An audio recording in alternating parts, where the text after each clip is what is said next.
أعوذ بالله من الشيطان الرجيم. بسم الله الرحمن الرحيم.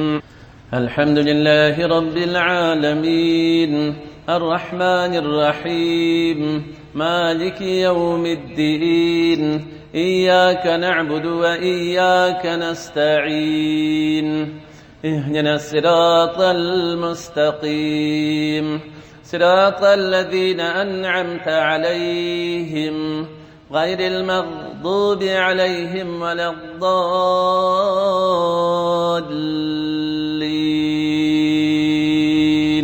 آمين. صدق الله العلي العظيم. إياك نعبد وإياك نستعين. نستعين إياك نعبد ويورث بيانه، نستعين پرون بیانو چې مکمل تی استعانت تو کومک مش خاص خدای پاک استا څخه غواړو، آیا بیا د بنده څخه بیا کومک غوښتل څنګه و؟ نو بیا خو هغه دوه قسمه و، یو حقیقي استعانت دی چې هغه یوازې او یوازې د الله جل وعلا څخه غوښتل کیږي. هغه په دې عقیده باندې چې زموږ الله جل وعلا خالق مالک خود اختیار کامل قدرت والا پر هر شي باندې قادره، د هیڅ چا مشورې ته ضرورت نه لري. نو موږ استعانت ځینې غواړو په ټولو امورو کې، دې ته استعانت حقیقي ویل کېږي.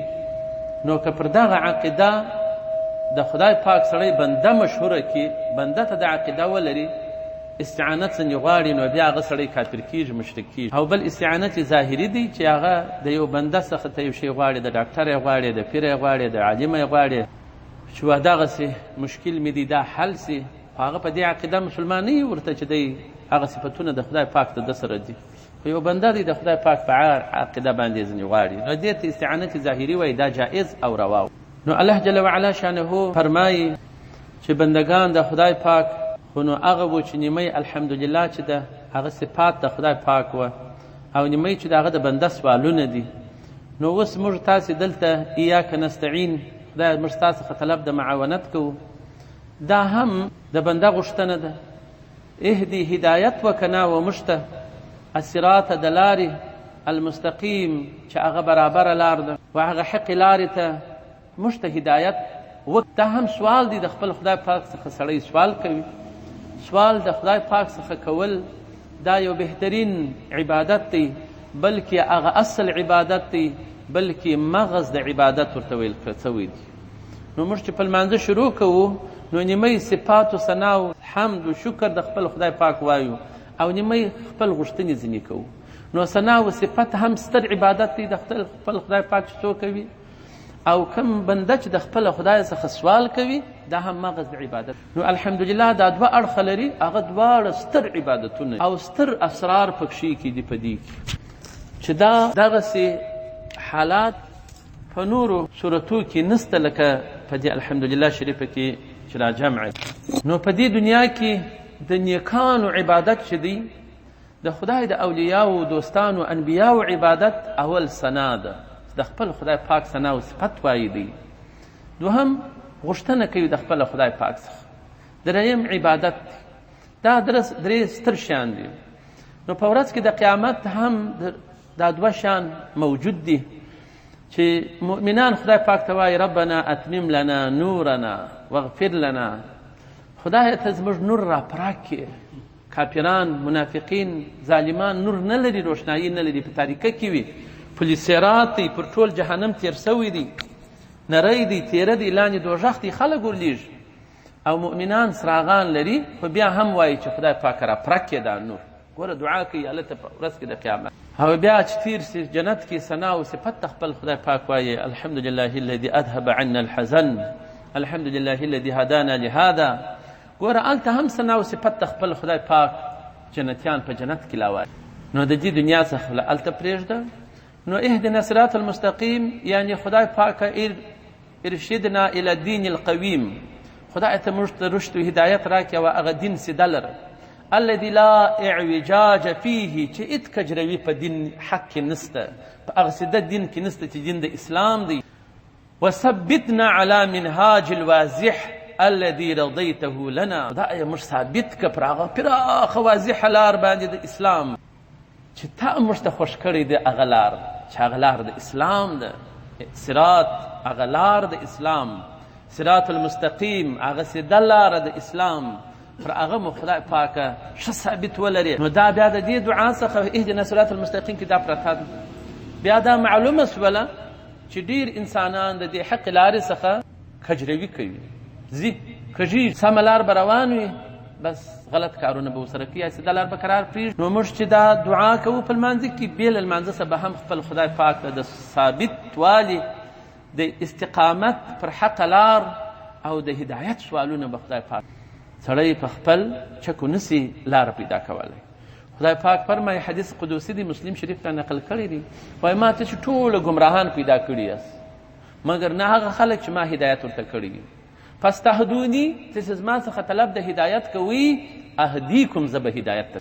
څوک چې په لټه کې د هدایت نه وي هغه په هغه ګمراهي او تاریکۍ کې پاته وي، او څوک چې خدای پاک هدایت ورته کړي هغه په لټه او غوښتنه او طلب کې د هدایت وي، چې زه هدایت څنګه پیدا کړم، د چا څخه پیدا کړم، څنګه پیدا کړم، څنګه بیا تک پر وکړم. هغه په دې فکر کې وي هادین خلک چې هغه لار د هدایت یې لیدلې وي، هغه پر دغه غوښتنه کوي د خپل خدای پاک څخه. او د خدای پاک امر دغه دی په حدیث قدوسی کې چې فاستهدوني، زما څخه طلب د هدایت کوي، کنې ګرد ګمراهان. نو دغه شی خو ستا د انسانان موږ تاسې وینو، نو کله ګرد سیده روان دي، کله ښه کارونه کوي، خو بد کارونه کوي. خو دغه د هدایت څراغان یې مړه وي، روښانه نه وي، صراط المستقیم نسي ځان برابرولی. نو هلته یا نفس پر غالب وي، هوا پر غالب وي، دنیا پر غالب وي، شهوات پر غالب وي، ته په ظلمت کې پرې کله ژره په وخري وي، کله بله ګناه په وکړي، کله لمونځ نه پکوي، کله سهار لمانځه ته نه راباسي، کله څه کوي.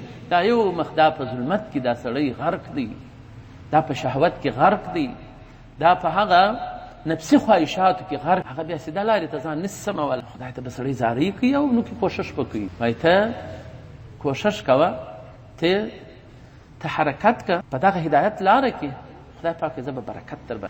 او دا چې ته اراده نه لرې اگر سره د هدایت ولارې ته په خپل وجود کې دي ناخوښي ځینې څرګندېږي، سړی در پوهېږي، نو بیا خو هغه دی، نو دا غرق وي په تاریکۍ کې د ظلمت، د نفس، د شیطان، د هوا او شهواتو. نو په ژوند کې مقصود اعظم څه شی دی زموږ د زندګۍ څخه چې موږ باید هغه منزل ته ځان ورسوو؟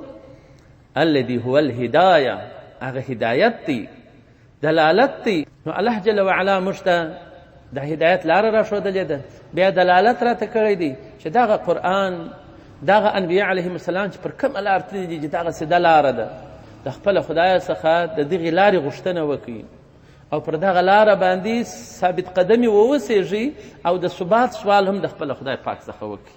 وثبتنا على منهاج الواضح الذي رضيته لنا، چې موږ ته تا خدای پاک راته خوښه کړې د هغه لاره ثابت ولره. او بل چې څوک مسلمانان اکثره ښه خلک دي، اوس نو چې زه پر سمه لار روان یم بیا غوښتنه د هدایت، نو بیا دلته مراد زدنا هدایتا، خدای پاک موږ ته هدایت نورم زیاده. د هدایت لارې د خدای پاک د رضا لارې خورا ډېرې، خورا لرې دي، خورا لوړې دي، خورا کښته دي، په اسانه سړی نه ورسېږي. که یوې لارې ته رسېدلی بل ته نه یې رسېدلی. نو خدای پاک ته موږ ته هغه زیادت وکړه د هدایت و دغه ستا د رضا لارو له، او بیا موږ ته دوام راکړه دغسې هادین چې پر دغه هدایت باندې ولاړ یو. خو ډېر کسان ولاړ وي، قرار وشپېږي بلې خوا ته ولاړ سي. وادمنا مهدیین، خدای ته موږ ته دوام راکړي چې موږ په هدایت پر لاره باندې. نو ځکه دا سوالونه چې موږ کوو چې اهدنا الصراط المستقیم، خدای پاک فرمایلی دی وانک لتهدی الی صراط المستقیم، چې او نبی علیه السلام مبارک له خامخا تهدی ته هدایت کوي الی صراط، یو لارې ته مستقیم چې هغه برابره ده. نو اوس ګوره دا معلومه شول چې موږ د نبی علیه السلام مبارک لاره هم په هغه هدایت لارو کې وویل، انبیاو لاره په هدایت لارو کې مو وویل، د قرآن لاره په هغه هدایت لارو کې مو وویل. دغه ټوله هغه د هدایت لارې دي چې الله جل جلاله فرمایلی دي. او په دې لټنه په لټنه کې د هدایت ټول ښه خلک تللي دي او هم یې کوشش کړی دی او بیا ځانونه ورسولي دي د الله جل جلاله په فضل سره، او وروسته یې د خدای مخلوق و هغې لارې ته دعوت کړي دي. نو ځکه نبي کریم صلی الله علیه وسلم خو ډېر کوششونه کړي دي، خدای پاک یې زارۍ کړي دي، پښې یې پټ سولي دي د حق لاره کې، ټول ژوند یې په حق کې تېر سوی دی. نو بیا چې دی دعوت کوي، خدای پاک پر د شاهدي فرمایي و انک ته چې او نبی علیه السلام مبارک له خامخا تهدي ته هدایت کوي الی صراط و یو لارې ته مستقیم چې هغه ډېره برابره ده. دا یوه نو ګوره د انبیاو لار او د نبی علیه السلام مبارکه دا که څوک سم پر اخلي که بیا که سمه د شکه وتلې دا صراط المستقیم بس دا لار. نو په هر سنت باندې چې څوک عمل کوي هغه په هدایت کې عمل کوي، هغه په هدایت باندې تک کوي. او بل چې موږ د قرآن لاره یاده کړله آیا دا هم هدایت دی؟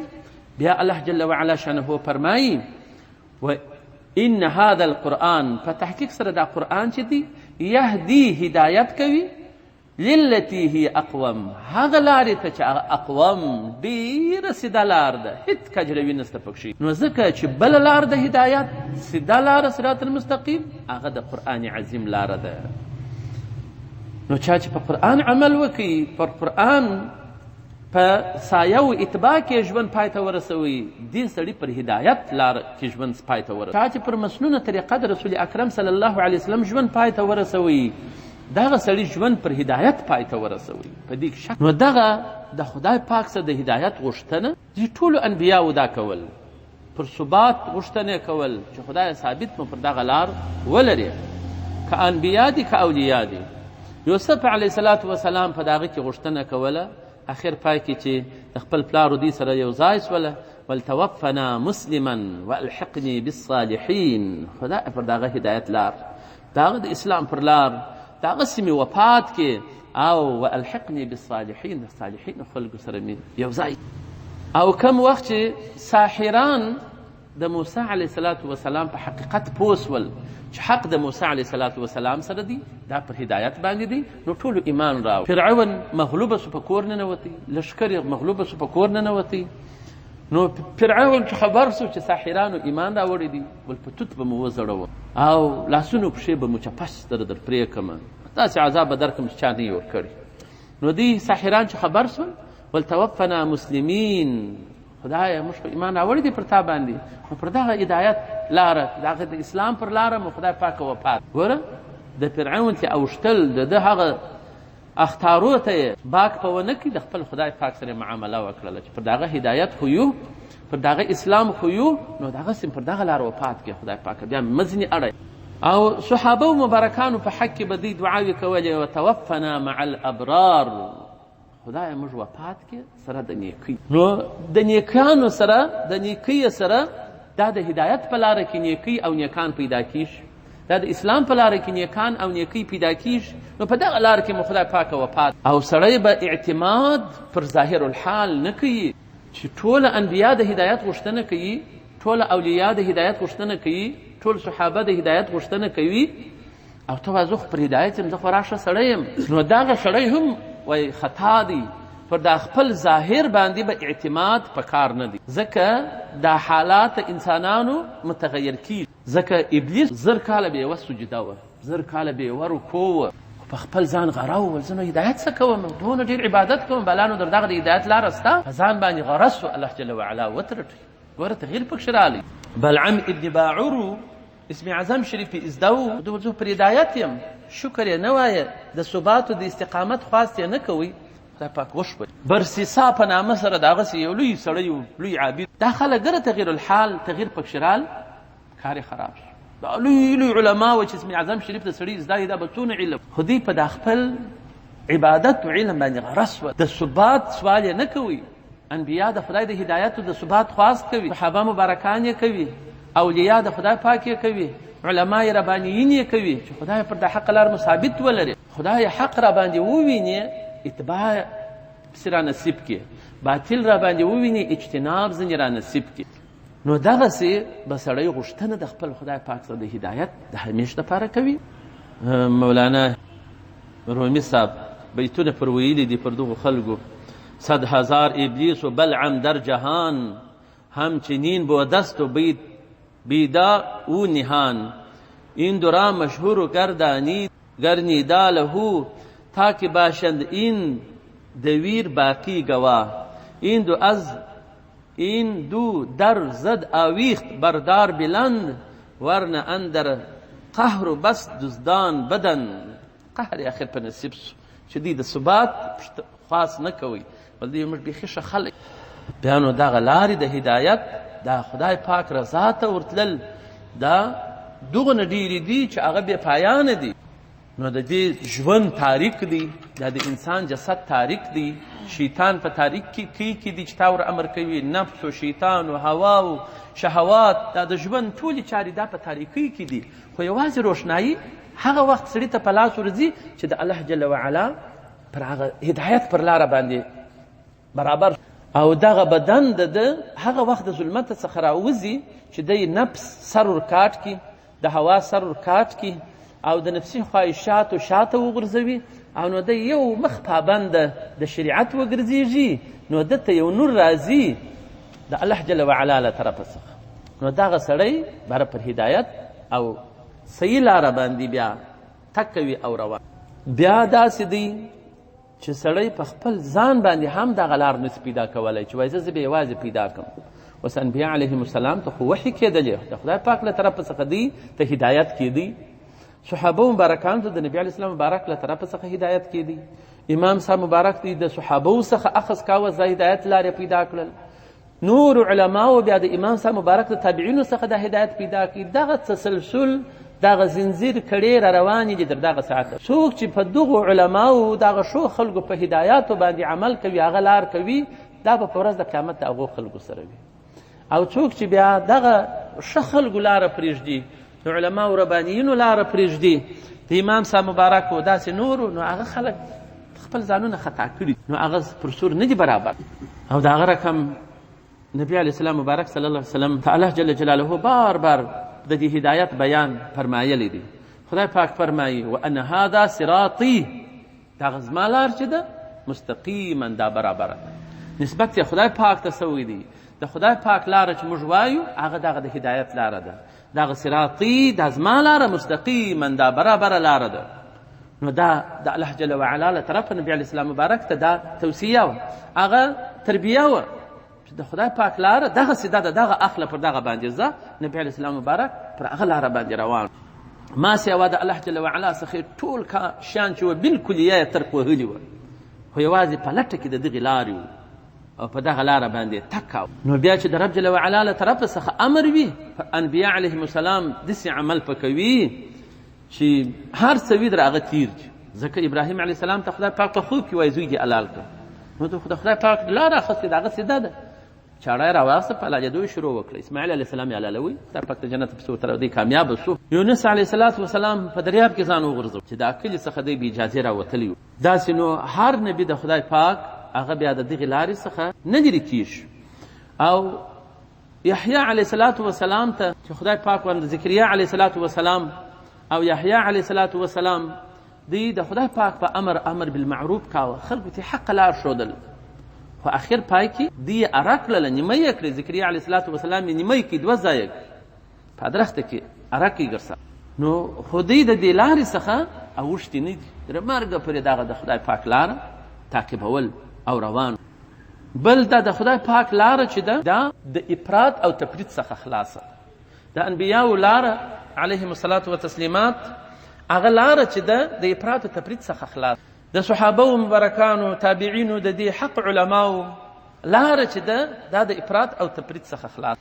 الله جل وعلا شانه نبی علیه السلام مبارک ته فرمایي استقم، یعنی ته برابر مستقیم ووسېږه د زما پر لار، کما امرت، لکه څنګه چې ته امر کېږي، چې څنګه امر درته کېږي. نو نبی علیه السلام مبارک وایي تبرانی حدیث دی، ترمیزی حدیث دی، نوادر الاصول دی ټولو را نقل کړي دي. وایي شیبتنی هود و اخواتها، زه شپنځرې کړم سورت هود او هغه خوندو د سورت هود چې پر دغسې آیاتونه پکښې راغلي. په دې وجه چې نبي علیه السلام مبارک په دې غم کې به و چې د دې استقامت څخه داسې نه وي چې زه پاته راسم. په دې غم کې دی شپنځرې کوي. د خدای پاک له طرفه استقامت امر هر مؤمن مسلمان ته پر هغه خپله لار د اسلام د شریعت داسې امر دی. نو فاستقم کما امرت، ته استقامت کوه لکه ته چې امر کېږي. نو پر دغه لاره باندې چې د افراط او تفریط څخه په خلاصه. نو په انسان کې ظاهري قواوې دي، باطني قواوې دي، ظاهري صفات دي، باطني صفات دي، طبعي صفات دي، روحاني صفات دي. خو په دې ټولو کې به افراط او تفریط نه که چا په د هر صفت کې افراط او تفریط وکړي هغه بس خراب شو، د صراط المستقیم څخه واوړ.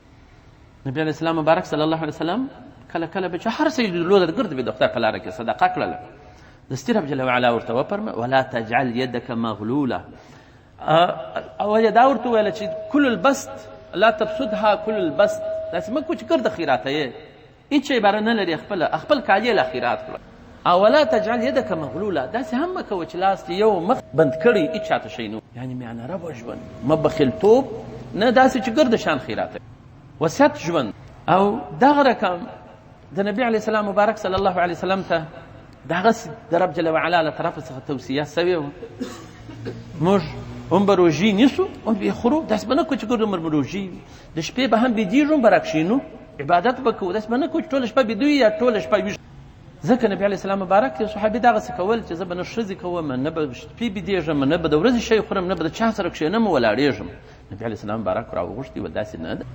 ولنفسك عليك حقا، ستا نفس لره پر تا باندې حق ستا. ولزوجك عليك حقا، معنې لره ستا حق ستا پر تا باندې. یو څوک چې ستا پوښتنې ته درځي، ستا کور ته مېلمستیا کوي، هغه پر تا باندې حق ستا.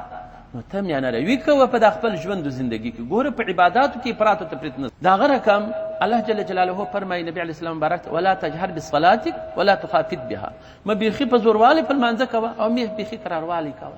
هغه موږ هم درې منځونه جهر دي دوه خفیت. او دغه رقم خدای پاک فرمایي چې زما خاص بندګانو صفت دا دی چې دوی کم مصرف کوي، الذین ينفقونه، چې دوی نفقه کوي د خپل مال، لم يسرفوا ولم يقتروا وكان بين ذلك قواما، دوی نه اسراف کوي نه تقتیر کوي، په منځ کې یو لاره غوره کړي. ډېر اسراف و دا هغه خلک چې مثال پخوا بل انقلاب کارونه جوړ وو، هره ورځ وریجې غوښې خوړلې، بله کم مصرفونه یې کول، انډیوالان اوس هغه شی نشته، نو دیغ دي طبیعت یې خراب دی، اسراف یې کړی دی، اوس هغه ګرده دیغ دی.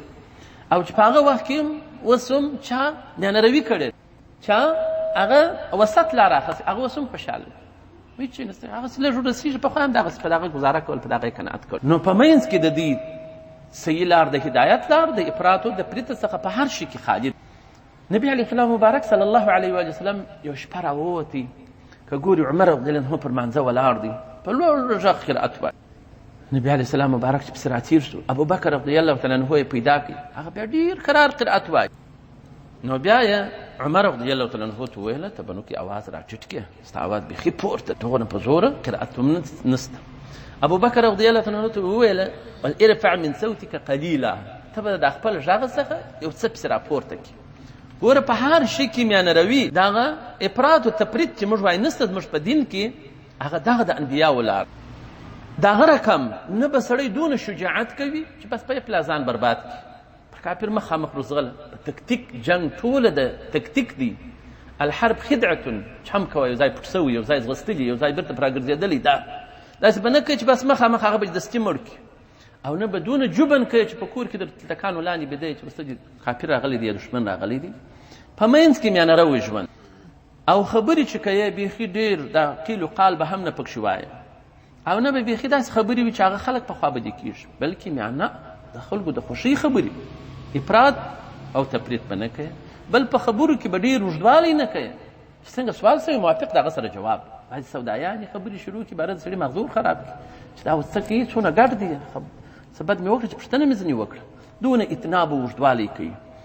او کله کله بیا څوک د چا سره خبرې سره نه کوي، دا هم نه دي.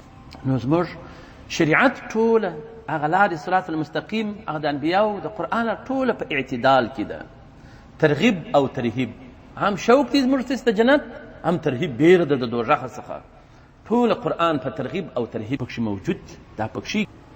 نو بل استقامت دا دی د هدایت پر لاره باندې چې اکثر اوقاتو کې به د خپل قول او د فعل موافقه کوي. اوس خو ډېر کسان په خوله یو شی وایي، عمل کې هغسې هر څه وایي، وعدې د سره کوي، خبرې د سره کوي، په قول او عمل کې بیا تغییر هغسې نه. نو د استقامت او د هدایت یو شی په قول کې دا دی چې د قول او فعل به ستا سره موافق وي، بل خوله او زړه به دې سره موافق وي، داسې نه چې په خوله یې څه وایي زړه دې بیا بل ډول. نو دغه صفتونه دا ښه دي، دا میانه رو دي، میانه روي به سړی په خپل ژوند کې راولي. او هغه شی چې نابود دی، شرعا بد دی، لکه شیطانت، لکه غیبت، لکه بهتان، لکه د یو چا ته ضرر رسول، ازار رسول، داسې کړنې کول چې نورو مسلمانانو ته په هغه کې ضرر وي، که نر وي، که ښځه، که کوچنی، که شپنږیري، هېچا ته به ضرر نه وي. د استقامت او د هدایت د لارې تقاضا یوه دغه ده چې د سړي هغه پر هدایت لاره چې روان وي په داخلو کې تغییر راغلی وي، هر څه نه وایي، په عمل کې تغییر راغلی وي، هر څه په خپل عمل باندې نه کوي چې مسلمانانو ته تاوان رسوي. بل دا دی چې څوک عبادت د خپل خدای پاک کوي، د هدایت پر لاره روان دي او دا لار ته ربوي، په حضور قلبي سره به کوي. داسې عبادت به کوي لکه دی چې رب جل وعلا ویني، خو که رب جل وعلا نه ویني، رب جل وعلا خدای ویني، نو دې ته احسان ویل کېږي. دغه اندازه کوشش به تا کړی، د حضور قلبي به ته لرې. نو اوس زموږ دا ډېرې پریشانۍ، دا ډېر مصروفیتو حضور قلبي درته په نورو شیانو موږ مصرف کړی دي، استعمال کړی مو دي، هغه صحیح حضور قلبي موږ تاسې نسو راوستلی. نو استقامت والا خلکو پر هدایت پر لاره باندې د هغو نښه دا ده چې د هغو په حضور قلبي د خپل خدای پاک عبادت کوي. نو دغه حضور قلبي په ډېر ذکر باندې، په سپورټ باندې، څوک سپورټ کوي د خدای پاک حضور نیسي، ذکر کوي، کلمه شریفه وایي، الله الله وایي، ډېرې وایي، بره کرا دی په مانځه ولاړ وي، بره حضور قلبي بیا سمیږي. او د هغه رقم دا هدایت چې د رب جل وعلا له طرفه راځي یو عامو خلکو ته ورکول کېږي چې په هغه کې حیوانات هم داخل دي. هغه اول هدایت دا دی چې خدای پاک موږ تاسو حیواناتو ته راکړي دي ضررمن شي د ځانه دفع کوو او منافع ځان ته راجلبوو. هر شی چې اوس حیوان دي د وښو پر طرف باندې ورځغلي، په هغه کې نفع ده. او داسې چې اوبه وویني، اور وویني، حیوان هم ځینې ځغلي، موږ هم ځینې ځغلو. دا خدای پاک دا موږ ته په هدایت کړی دي. اوس یو کوچنی دی هغه بیا نه پوهېږي، هغه 3 ساعت ورولوېږي، برمې ته ورولوېږي. دا ساره خلک بیا برمې خلاصې پرېږدي. ګرد عمر یو کوچنیان ورلیدلي، یوه ورځ یې ښځه ور اچولې، نو داسې بې باکي کوي، د ښځې او د کوچني داسې چندانې مراعت نه، داسې برمه وکاږي کرار یې پرېږدي، پروا نه یې، که ښځه او که کوچنی داسې که حیوانات غوندې استعمالوي، زړه یې نه پرخوږي، زړونه یې کلک. نو که سړی په کور کې وي، که پر سړک وي، که پر دښت کې وي، په غره کې بلا داسې شی نه پرېږدي چې وایي مسلمان به دلته راچېرېږي ور وبلوېږي، ضرر به ورپېښېږي. کوکۍ به سړی نه غورځوي پر سړکو په یو ځای کې چې هغه مسلمان ته ضرر بیا ورسېږي، هر مسلمان ته. نو د خپل کور مخ ته برمک ښځې سر یې خلاص پرېږدي، کوچنیان او 3 کوچنۍ ورولي، ښځه یې ورلیدلې. نو دغسې عام هدایت خدای پاک موږ ته راکړی دی چې یو کوچنی نه به پوهېږي، خو هغه چې بیا غټ څه به پوهېږي. دا یو قسم هدایت دی. ځکه رب جل وعلا فرمایلی دی اعطا کل شیء خلقه ثم هدا.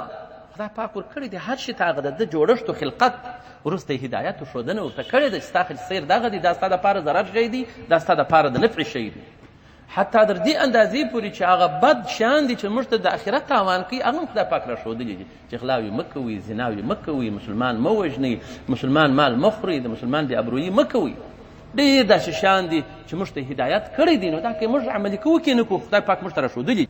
او خدای پاک فرمایلي دي وهدیناه النجدین، موږ ښودنه کړې ده همدې لره نجدین، د 2 لارو، چې د جنت لاره ده، بل د دوژخ لاره ده. یو د هدایت صراط المستقیم لاره ده، بل د دوژخ لاره ده. دا خدای پاک ښودنه کړې ده، دا چې څوک عمل په کوي او یا نه په کوي. او الله جل وعلا بل خاص هدایت زموږ د ایمان په وجه هم رب جل وعلا راته کوي ډېرو شیانو ده چې په هغه موږ نه پوهېږو، خدای پاک یې راته وکړي. ځکه چې سورة یونس 9 نمبر آیات دی یهدیهم ربهم بایمانهم. خدای پاک هدایت مؤمنانو ته کوي، رب د دی په سبب سره د ایمان د دی.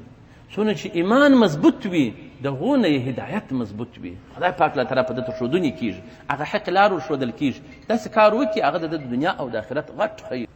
او الله جل وعلا خاصو خلکو ته چې پر دا هدایت برابر دي بیا هم بل هدایت سته. هغه سورة البقرې 120 نمبر آیات قل ان هدى الله هو الهدى. ته ورته ووایه چې هغه لاره د الله جل وعلا چې د هو الهدى، هغه دغه د هدایت لاره ده، چې هغه د اسلام لاره ده، دغه هغه اصلي لاره ده. دا خدای پاک دا خاص خلکو ته ورښیي.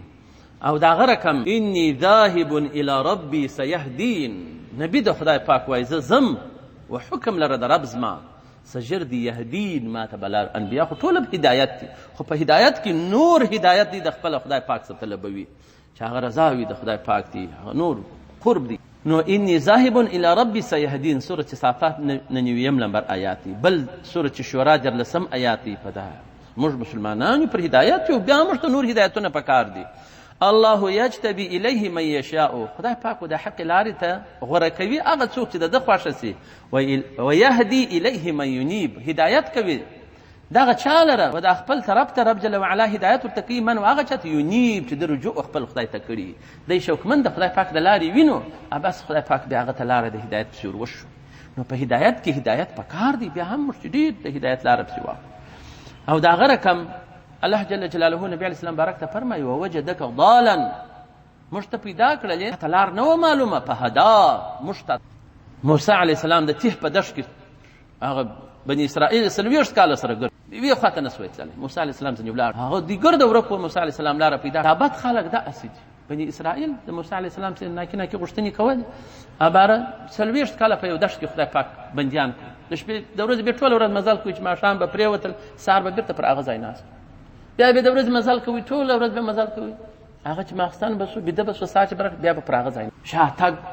مخ ته تګ نه د هدایت لاره نه دا نور معلومېدل خدای پاک په دې دنیا کې په دغه سترګو باندې لارې پر کوټه کړلې هغه حقه لارې نه سوی د نجات لارې نه سوی پیدا کول څو چې مشران یې ګرده د تیه په دشت کې مړه شول نوي چې راله بیا موسی علیه الصلاة وسلام اتباع یې وکړله د جبابره ورسره غذا وکړله خدای پاک کامیابه کړله نو ووجدک ضالا فهدا موږ دغسې خطا یو خو خدای پاک سړي ته هدایت د خدای پاک په فضل او مهرباني سره هدایت پیدا کړي نور پیدا کړي په هغه نور سره بیا هغه لاره وویني او د خدای پاک د رضا لار وي د ظلمت ته لار په راوباسي دا مؤمنان او نبي علیه السلام مبارک صلی الله علیه و وسلم چې خدای پاک هدایت ورته وکړي د یو نور او څراغ وګرځېدی د ټوله امت دپاره نو په څراغ خو بیخي حق لار ده ځکه چې خدای پاک په سورة المائده 14 نمبر آیات کې فرمایي قد جاءکم من الله نور تاسو ته راغلی د جانب د الله نور حضرت نبی کریم صلی الله علیه وسلم و کتاب مبین کتاب ښکاره درته راغلی دی چې هر آیات ښکاره دی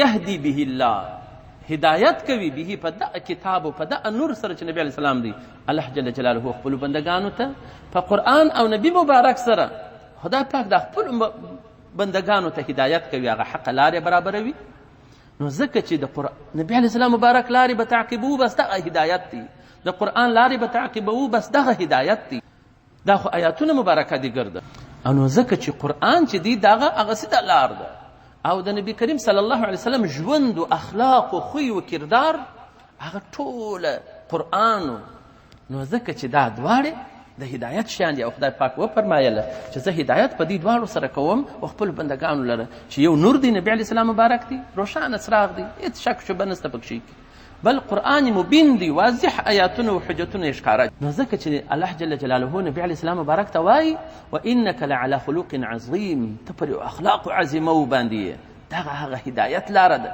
نو څوک چې په ده پسې اقتدا کوي هغه حق لارې ته ځان رسوي صراط المستقیم ته چې موږ په لمانځه کې وایو چې اهدنا صراط المستقیم ته موږ ته هدایت وکړه پر لارې د استقامت د هغه سیده لارې نو سیده لاره هغه د نبي علیه السلام مبارک لاره ده بل هدایت دا دی سورة یونس 25 چې د رب جل وعلا هغه دعوت ته به سړی څه شي کوي اجابت به والله يدعو الى دار السلام الله جل وعلا د خپل بندگان بولي دعوتویه و یو کور ته د سلامتیا چې هغه کور د جنت دی کور د رب جل وعلا د رضا دی هغه کور د سلامتیا هغه بیا د صراط المستقیم دی خدای پاک د خپل بندگان دعوتوي چې پر غلطه لار مسی دغه د خدای او رسولو د انبیاء او قرآن لاره واخلي دغه ستاسې دستور دی په دغه عمل وکړي تاسې به دار ته د سلامتیا وصل سي او که چا اجابت د رب جل وعلا د دعوت ونه کوي نو هغه دار ته د سلامتیا بیا نسي رسېدلی نو هغه د دې پاتېږي په هر خاشو په هر کروړو په هر تسیم خاردارو کې چې بند و